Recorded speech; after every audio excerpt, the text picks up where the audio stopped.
आपने गौर किया होगा कि इन दिनों पहले के मुकाबले अनचाहे कॉल्स आपको कम आ रहे होंगे। ऐसा इसलिए है क्योंकि जी बिजनेस ने अनचाहे कॉल्स को लेकर बाकायदा मुहिम चलाई। इन अनचाहे कॉल्स को लेकर क्योंकि कंज्यूमर बहुत परेशान थे, हमने लगातार इस खबर को दिखाया, हमने रेगुलेटर तक इस मसले को पहुंचाया और ट्राई को एक्शन लेना पड़ा।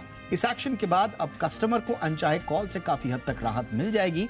पहले व्हाट्सएप को लेकर एक्शन लिया गया था, अब ट्राई ने फर्जी कॉल्स, अनचाहे कॉल्स और मैसेजेस पर नकेल कसने के लिए दिशा निर्देश भी जारी कर दिए हैं। जारी दिशा निर्देशों के मुताबिक टेलीकॉम सेवा देने वाली कंपनियों को अगले 30 दिन में आर्टिफिशियल इंटेलिजेंस और मशीन लर्निंग आधारित फिल्टर लगाने को कहा गया है। और यह खबर हमने पहले ही बता दी थी कि अब इस तरह की तैयारी चल रही है कि एआई और एमएल बेस्ड एक फिल्टर लगाने को कहा जाएगा और अब इसके लिए बाकायदा गाइडलाइंस आ गई हैं। इसके साथ ही सिस्टम सभी अनरजिस्टर्ड मैसेजेस और कॉल को ब्लॉक करेगा ये सिस्टम। और अगर आप कंपनी के मैसेज से परेशान हैं, आपको इससे जल्द छुटकारा पाना चाहते हैं, बिना रजिस्टर्ड नंबर से आपको कोई भी मैसेज नहीं कर पाए, तो यह सिस्टम आपके लिए काम करेगा। सिस्टम ऐसे बल्क मैसेज भेजने वालों को पहचान कर ब्लॉक करने का काम भी करेगा। ट्राई ने इस दिशा निर्देश को telecom commercial communication customer preference regulation 2018 यानी कि TCCCPR जिसे कहा जाता है, इसके तहत जारी किया है। कई कंपनियां बिना यूजर परमिशन के ही ग्राहकों को बार बार कॉल करके परेशान करती हैं। ऐसे में ट्राई के इस कदम से बाकी कंपनियों को भी इस एक डिजिटल प्लेटफॉर्म के तहत लाने में से मदद मिलेगी। ट्राई के निर्देश के मुताबिक सभी सेवा देने वाली कंपनियों को 1 महीने में डिजिटल कंसेंट लेने का फ्रेमवर्क तैयार करना होगा। सभी bank, insurance, trading, business, real estate जैसी कंपनियों को इस निर्देश का पालन करना होगा। डिजिटल कंसेंट एक्विजिशन से मैसेजेस के लिए सहमति, मना करना, दोबारा शुरू करना आसान होगा। ट्राई ने यूसीसी यानी कि अनसॉलिसिटेड कमर्शियल कम्युनिकेशन, ये जो इसका पूरा नाम दिया जाता है इसे, इस पर लगाम कसने के लिए, अनचाही कॉल्स के लिए ये एक टेक्निकल टर्म यूज किया जाता है यूसीसी। इस पर लगाम कसने के लिए 19 जुलाई 2018 को UCC telecom commercial communication customer preference regulation, जिसकी हम बात कर रहे हैं, 2018 के तहत नियम जारी किए थे। ये नियम 28 फरवरी 2019 को लागू हो गए। सभी टेलीकॉम सर्विस प्रोवाइडर्स की सपोर्ट के साथ इनका पालन कराया भी जा रहा है। ट्राई के मुताबिक कस्टमर सभी तरह के कमर्शियल कम्युनिकेशन यानी कि कॉल्स और एसएमएस को ब्लॉक कर सकते हैं। इसके अलावा चाहे तो banking, financial products, insurance, credit card, real estate, education, health, consumer goods, automobile, communication, broadcasting, तमाम तरह की जो सर्विसेज हैं इसमें ब्लॉक करने का विकल्प चुन सकते हैं। लेकिन दिक्कत तो यही थी ना कि सब कुछ होने के बावजूद कॉल्स आ रहे थे। ये कहानी एक तरफ है, लेकिन उसके बावजूद जब कॉल्स लगातार आ रहे थे तो फिर जी बिजनेस ने सवाल उठाया और इसके बाद अब ट्राई ने ये टेलीकॉम कंपनीज को कह दिया है कि आप मशीन लर्निंग और एआई बेस्ड इकोसिस्टम तैयार करें और उससे लगाम लगाएं। तो कितना बड़ा ये दिशा निर्देश का कदम है और इससे वाकई में क्या कुछ फायदा मिलेगा, धरातल पर बातचीत करने के लिए मेरे सहयोगी अमरीश पांडे मेरे साथ हैं।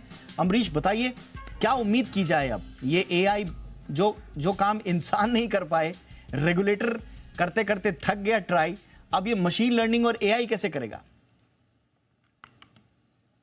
देखिए दीपक, लगातार जब बात कंज्यूमर की होती है तो हम हमेशा वहां रहते हैं और ये सारी जो प्रोसेस है ये एक दिन की नहीं है। इस पूरी प्रोसेस में लगभग 6 महीने का वक्त लगा है। एक पायलट प्रोजेक्ट शुरू किया गया था, उसमें देखा गया कि किस तरह से अनचाही कॉल्स और मैसेजेस को एआई और मशीन लर्निंग इसको रोक सकते हैं, उसको पहचान सकते हैं कि किसने कॉल किया है, वो कहां से कॉल किया गया है, किस बाबत ये कॉल किया गया है, क्या ये बार बार कॉल करता है, क्या ये किसी विशेष नंबर के जरिए ही कॉल होती है या किसी नेटवर्क के जरिए कॉल होती है। ये सारा कुछ उस पायलट प्रोजेक्ट में देखा गया और उसके बाद ट्राई ने पिछले महीने कंपनियों से कहा था कि इस तरह का एक फ्रेमवर्क अपने हिसाब से तैयार करें।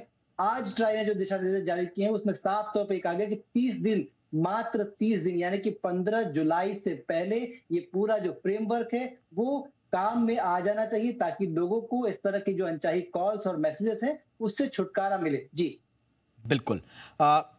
बार बार एक तर्क दिया जाता है कंपनीज की तरफ से कि कोई कंज्यूमर के हित में साहब हम कोई नई टेक्नोलॉजी लेकर आएंगे तो हमारा इसमें खर्च होगा।